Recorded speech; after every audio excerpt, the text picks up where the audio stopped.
Recently, I was going to get a late night snack, and I happened to be walking by a TV that had a late night preacher playing on it, which is nothing too unusual. I mean, preachers talk on TV, televangelists, that kind of thing. But I don't typically hear them being this open about how much of a scam artist they are. And now I know that not all preachers are scam artists. I know some people would say they are, but I do think that there are some good Christians out there that mean well and don't try to scam people out of money. But this guy, wow. You talk about not having any integrity at all. So what I ended up doing was pulling out my camera and filming the screen so I could capture some of the madness to see if I caught any good juicy stuff. And oh boy did I. Get a load of this clip. I believe that when you ask God for a miracle, He always gives you an instruction. If you never do it again, get off the sofa, get off the recliner, go to the phone, quickly do it now, quickly do it now. Delayed obedience becomes disobedience. $1,000 wouldn't change your life anyhow if you keep it.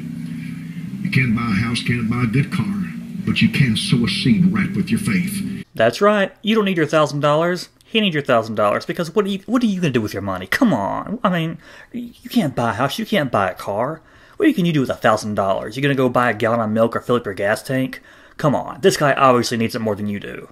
Quickly go to the phone, and when you call, ask for your free gift copy of the book we've been teaching from, Secrets of the Richest Man Who Ever Lived. 19-year study on the life of Solomon, how it can affect your own business. Quickly, go to the phone, dial the phone now. Well now, that's a bargain. You pay $1,000 and you get a free book. You can't beat that deal. So now that you've heard Batman talk, let's listen to his buddy Robin.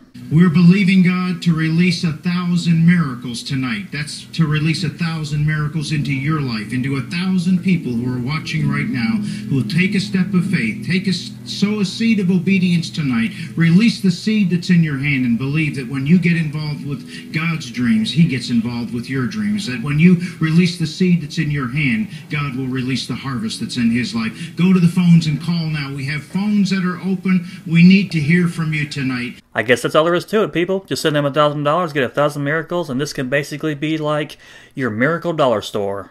Choir, we're looking to you to take us out on a strong note tonight. Also, be sure, don't delay, act now, because people are standing by on the phones waiting for your call because you're so special. You know, I've always wondered, these people that are talking on the phones or acting like they're talking on the phones in these infomercials, I wonder if they're actually talking on the phone to anybody, or if it's all just an act. It wouldn't surprise me if it was just an act, but I've always been kind of curious about that.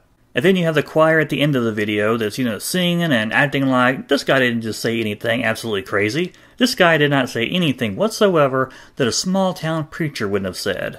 I will say I'm glad that there are Christians out there that realize that this is complete garbage.